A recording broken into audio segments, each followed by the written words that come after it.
An empire so powerful, stretching from the Caspian Sea to the Don and Volga River all the way to the Black Sea, acting as a buffer to invading barbarian and Islamic Arabian forces, as well as the Kievan Rus. The kingdom of Khazaria, nestled deep in the Caucasus Mountains, ruled territories and remained untouched for decades, until an unforeseen alliance brought the kingdom to its knees. In this video, we will dive deep into the rise and fall of the kingdom of Khazaria. Somewhere around the 7th to the 10th century, a lesser-known people or tribe known as the Khazars ruled the Caucasus of Eastern Europe.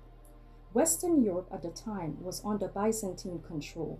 They were said to be a people of Judeo-Turkic ancestry.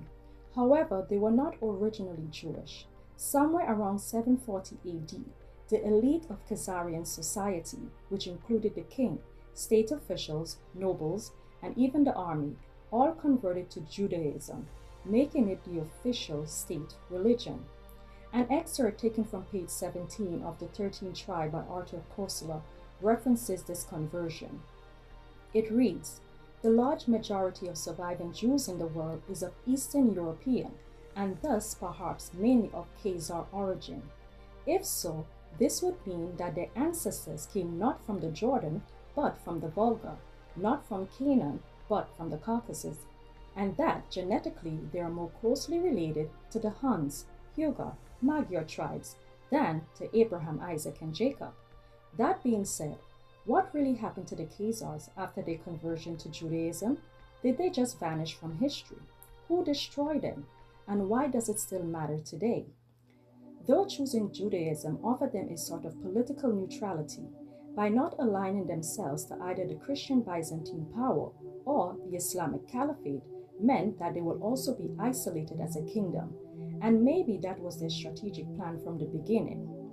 But neutrality does not always mean safety. Before making a name for themselves, the Khazars were once part of the Turkic kingdom. When that empire suddenly fell apart, the Khazars, as well as other tribes, saw an opportunity for independence. But this freedom was not immediate, but rather gradual.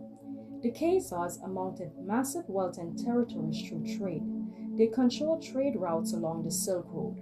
But somewhere around the middle part of the 10th century, things shifted. You see, Khazaria was not exempted from attacks from invading forces. They suffered heavily from the Arab invasions, especially the Second Arab War of 722, which sort of ended in a truce of sorts.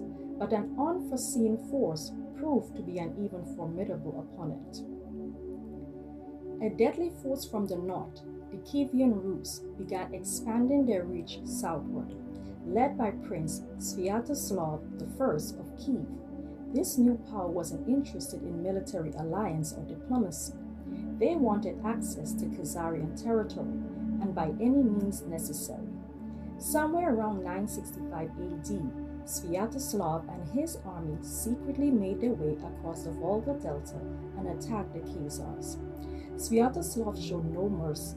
He destroyed key towns and cities, including the Khazarian capital of Itil, in hopes of leveling the kingdom to the ground. This was personal, as Kiev was once under Khazarian rule, and the Khagan once had tribes and territories north of Moscow under his rulership. Arab and Byzantine sources confirm that Khazar strongholds, even the capital, was overrun and their political structure was dismantled. But why was the Russians able to topple such a well-organized and powerful empire so quickly? The answer may very well lie within the fabric of the empire itself or external forces beyond their control. One such factor could have been economic decline. The Khazars heavily depended on trade, and when those trade routes shifted or probably dried up, their wealth also suffered. Though they also invested in agriculture when they slowly drifted from being a nomadic people, it was not enough to support such a massive empire. Then there was religious isolation. By choosing a less powerful faith at the time may have put them at a disadvantage with their Christian and Arab neighbors, meaning they may not have been able to form economical and political alliances, which would have surely allowed the kingdom to expand and amass more wealth. Then there was their rivals, the Russians, or the Kievan Rus as they were called, which started expanding their territory aggressively and needed control of those same trade routes that the Khazars once dominated. The last factor is one that we see almost too often with large kingdoms with vassal states, and that is internal weakness. Many historians believe that political unrest weakened the Khazars' ability to respond. The empire was made up of multiple ethnicities and different religions, though Judaism was the state religion. This could have well brought about internal strife.